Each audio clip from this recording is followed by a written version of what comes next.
ബഹ്റൈനിലും ഖത്തറിലും അബുദാബിയിലും സ്ഫോടനം നടന്ന റിപ്പോർട്ട് പുറത്തു വന്നു. UAE വ്യോമാതിർത്തി താൽക്കാലികമായി അടച്ചതായി സർക്കാർ പ്രഖ്യാപിച്ചു.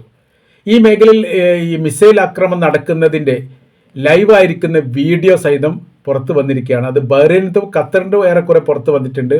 അബുദാബിയിലെ അൽ ദുഫ്ര എയർബേസ് കേന്ദ്രീകരിച്ചുകൊണ്ടാണ് ആക്രമണം നടത്തിയത് എന്ന് പറയുന്നു. പക്ഷേ അതിൻ്റെ സ്ഥിരീകരിക്കപ്പെട്ട വീഡിയോ പുറത്തു വന്നിട്ടില്ല. അഥവാ അമേരിക്കയുടെ സർവ്വ സൈനിക താവളവും മേഖലയും ഇറാൻ ലക്ഷ്യമാക്കിയിരിക്കുന്നു എന്നുള്ളതും ആ മേഖല കേന്ദ്രീകരിച്ചുകൊണ്ട് നിരന്തരം മിസൈൽ വർഷം വന്നുകൊണ്ടിരിക്കുകയാണ് എന്ന റിപ്പോർട്ടുമാണ് വരുന്നത്.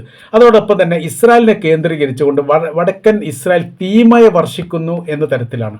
ചില മേഖലകളൊക്കെ തീപിടുത്തമുണ്ടാകുന്നു.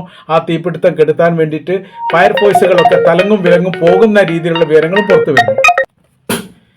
യുദ്ധലക്ഷ്യം ആദ്യഘട്ടത്തിൽ തന്നെ പാളിയതായിരിക്കുന്ന റിപ്പോർട്ടാണ് ഇപ്പോൾ പുറത്തു വരുന്നത്. അഥവാ ഇറാൻ്റെ പ്രസിഡന്റ് ആയിരിക്കുന്ന മസൂദ് പെഷഷ്കിയാൻ, അവിടുത്തെ സുപ്രീം ലീഡർ ആയിരിക്കുന്ന ആയത്തുള്ള അലി ഖംനായി, ഇവർ രണ്ടുപേരെയും വധിക്കുക എന്ന ലക്ഷ്യത്തോടു കൂടി അവരുടെ ഓഫീസ് സമുച്ചയവും താമസ സ്ഥലവും കേന്ദ്രീകരിച്ചുകൊണ്ടാണ് ഏകദേശം 6ഓളം മിസൈലുകൾ അല്ലെങ്കിൽ 6ഓളം ആക്രമണങ്ങൾ നടന്നത്. എന്നാൽ അവർ വളരെ സുരക്ഷിതരാണ് എന്നുള്ള വിവരം പുറത്തു വന്നു. അഥവാ ഇവർക്ക് മാരകമായിരിക്കുന്ന പരിക്കേറ്റിരിക്കുന്നു എന്ന് പ്രാദേശികമായ രീതിയിൽ ഇസ്രായേലിൻ്റെ ചില പത്രങ്ങൾ റിപ്പോർട്ട് ചെയ്തിരുന്നു. ഇതിൻ്റെ അടിസ്ഥാനത്തിൽ മസൂദ് പെഷഷ്കിയാൻ ലൈവായി വന്നുകൊണ്ട് ജനങ്ങളോട് സംബോധന ചെയ്യുകയും ചെയ്തു. ഞാൻ ജീവനോടെ ഉണ്ട്, കുഴപ്പങ്ങളൊന്നും ഇല്ല എന്നുള്ളത്. അതോടൊപ്പം തന്നെ ഈ സുപ്രീം ലീഡർ സുരക്ഷിതരാണ് എന്ന് സൈനിക കമാൻഡർ പ്രഖ്യാപിച്ചു. അപ്പോൾ ഫസ്റ്റ് തന്നെ അവിടെ എന്ത് ചെയ്തു? ലക്ഷ്യം പാളി. നേതൃത്വത്തെ വക വരുത്തി കഴിഞ്ഞാൽ പിന്നാമ്പുറമുള്ള സൈനിക മേധാവികൾക്ക് കൃത്യമായിരിക്കുന്ന നേതൃത്വം നൽകാൻ പറ്റാതിരിക്കുന്ന സമയത്ത് യഥാർത്ഥത്തിൽ അവർക്ക് പരാജയം ഉണ്ടാവും. ആ പരാജയത്തിൻ്റെ ഇടയിൽ വലിയ രീതിയിലുള്ള പ്രക്ഷോഭ പരിപാടികൾ രാജ്യത്തിനകത്തുണ്ടാവുകയും സൈനികമായിരിക്കുന്ന ഇടപെടൽ അമേരിക്കയുടെ ഭാഗത്തുനിന്ന് ഉണ്ടാവുകയായിരുന്നു ലക്ഷ്യം. ആ തന്ത്രങ്ങൾ അവിടെ തന്നെ പാളിയിട്ടുണ്ട്. ഏറിക്കുറഞ്ഞാൽ 7 ദിവസം, ചില റിപ്പോർട്ടിനകത്ത് പറയുന്നത് 2 ദിവസം കൊണ്ട് അവിടെ ഭരണമാറ്റം ഉണ്ടാക്കുന്ന രീതിയിലുള്ള സംവിധാനമാണ് തങ്ങൾ ഒരുക്കിയത് എന്ന് അമേരിക്ക പറഞ്ഞതായിരിക്കുന്ന റിപ്പോർട്ടും പുറത്തു വന്നു. ഇപ്പോഴത്തെ സ്ഥിതി എന്ന് പറഞ്ഞാൽ ഇറാൻ പറഞ്ഞ പോലെ കൃത്യമായ രീതിയിൽ ഗൾഫ് രാജ്യങ്ങളിലുള്ള അമേരിക്കയുടെ സൈനിക ബേസ് കേന്ദ്രീകരിച്ചുകൊണ്ട് ഒരു ആക്രമണം ആരംഭിച്ചിട്ടുണ്ട്. കപ്പൽ കേന്ദ്രീകരിച്ചുകൊണ്ട്, അതായത് അറേബ്യൻ മേഖലയിൽ കേന്ദ്രീകരിച്ചിരിക്കുന്ന കപ്പൽ കേന്ദ്രീകരിച്ചുകൊണ്ട് ആക്രമണം നടത്തിയിട്ടുണ്ട് എന്ന് പറയുന്നു. സ്ഥിരീകരിച്ച റിപ്പോർട്ട് ഇപ്പോഴും പുറത്തു വന്നിട്ടില്ല. ഒരു മിസൈലെങ്കിലും കപ്പലിനെ കേന്ദ്രീകരിച്ചുകൊണ്ട് വിട്ടിട്ടുണ്ട് എന്നുള്ളതും അത് അമേരിക്കയുടെ സൈനികർ അതിനെ പ്രതിരോധിച്ചുകൊണ്ട് തകർത്ത് എന്ന റിപ്പോർട്ടും സ്ഥിരീകരിക്കാത്തതായിട്ട് പുറത്തു വരുന്നു. എന്നാൽ ഈ മേഖല കേന്ദ്രീകരിച്ചുകൊണ്ടാണ് ഇനി അടുത്ത ആക്രമണം ഉണ്ടാവുക എന്നുള്ളതും ഈ അറേബ്യൻ മേഖല കേന്ദ്രീകരിച്ചുകൊണ്ട് ആക്രമണം വലിയ ശക്തിയോട് കൂടിയിട്ട് വ്യാപിപ്പിക്കാനുള്ള താല്പര്യവും ഇറാൻ്റെ ഭാഗത്തുനിന്നുണ്ട് എന്നുള്ളതും ആ ശ്രമം നടക്കുകയാണ് എന്നുള്ളതാണ്. അതായത് സർവ്വ മേഖല കേന്ദ്രീകരിച്ചുകൊണ്ടും ആക്രമിക്കുക എന്നുള്ള ഇറാൻ്റെ തന്ത്രം ഏറെക്കുറെ വിജയിച്ചിരിക്കുന്നു എന്ന് ചുരുക്കം. ഇസ്രായേലിൻ്റെ നഗരങ്ങൾ കേന്ദ്രീകരിച്ചുകൊണ്ടും സീപോർട്ട് കേന്ദ്രീകരിച്ചുകൊണ്ടും ആക്രമണം നടത്തുന്നു. മെഡിറ്ററേനിയൻ്റെ കടലിനോട് ചേർന്നിട്ടാണ് അവരുടെ ഏറ്റവും വലിയ യുദ്ധക്കപ്പൽ അമേരിക്കയുടെ നങ്കൂരം വിട്ടിരിക്കുന്നത്.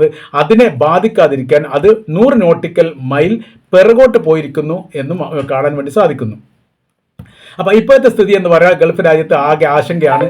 കാര്യം എന്ന് പറഞ്ഞാൽ ഇത് ഇങ്ങനെയാണ് തുടരുന്നതെങ്കിൽ വലിയ സർവനാശം ഉണ്ടാക്കുന്ന വിധത്തിലാണ് 5000-ലധികം ഹൈപ്പർസോണിക് മിസൈൽ തയ്യാറായിരിക്കുന്നു ആക്രമിക്കാൻ എന്നുള്ള റിപ്പോർട്ട് പുറത്തു വരുന്നു. അഥവാ ഒരു മാസം തുടർച്ചയായ രീതിയിൽ ആക്രമിക്കാനുള്ള ആയുധ സംവിധാനങ്ങൾ തങ്ങൾ തയ്യാറാക്കിയിരിക്കുന്നു.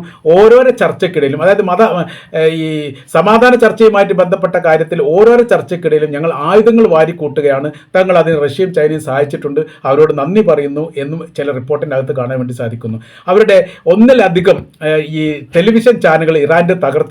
അത് തകർക്കാൻ ഞങ്ങൾക്ക് അറിയാമായിരുന്നു. സാങ്കേതിക സംവിധാനം എല്ലാം മറ്റൊരു പ്രദേശത്തേക്ക് മാറ്റിയിട്ട് അവരിപ്പോൾ ഈ ചാനലിൻ്റെ പ്രവർത്തനങ്ങളൊക്കെ ആരംഭിച്ചിരിക്കുന്നു എന്നും മനസ്സിലാക്കാൻ വേണ്ടി പറ്റുന്നു. ഇപ്പോഴത്തെ അമേരിക്കയെ സംബന്ധിച്ചിടത്തോളം, ഇസ്രായേലിനെ സംബന്ധിച്ചിടത്തോളം തന്ത്രങ്ങൾ പാളി എന്നുള്ളതും അവിടെ തന്ത്രങ്ങൾ ചോർന്നു പോയിട്ടുണ്ടോ എന്ന് സംശയിക്കുന്ന തരത്തിലാണ് കാര്യങ്ങൾ പോകുന്നത്.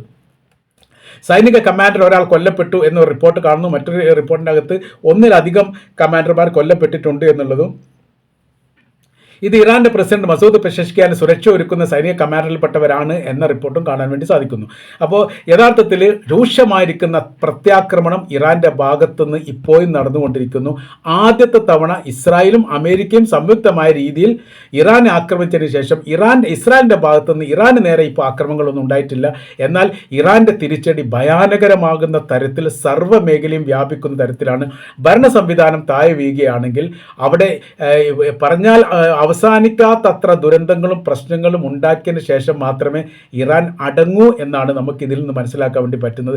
ആ രീതിയിലുള്ള മുന്നറിയിപ്പുകളും നിർദ്ദേശങ്ങളും ഇറാൻ്റെ ഭാഗത്തു നിന്ന് വളരെ കൃത്യതയോടുകൂടി തന്നെ ഇറാൻ നൽകിയിട്ടുണ്ട്. അത് ഇസ്രായേലിനോട് സംസാരിച്ചിട്ടുണ്ട്, അമേരിക്കയോട് പറഞ്ഞിട്ടുണ്ട്.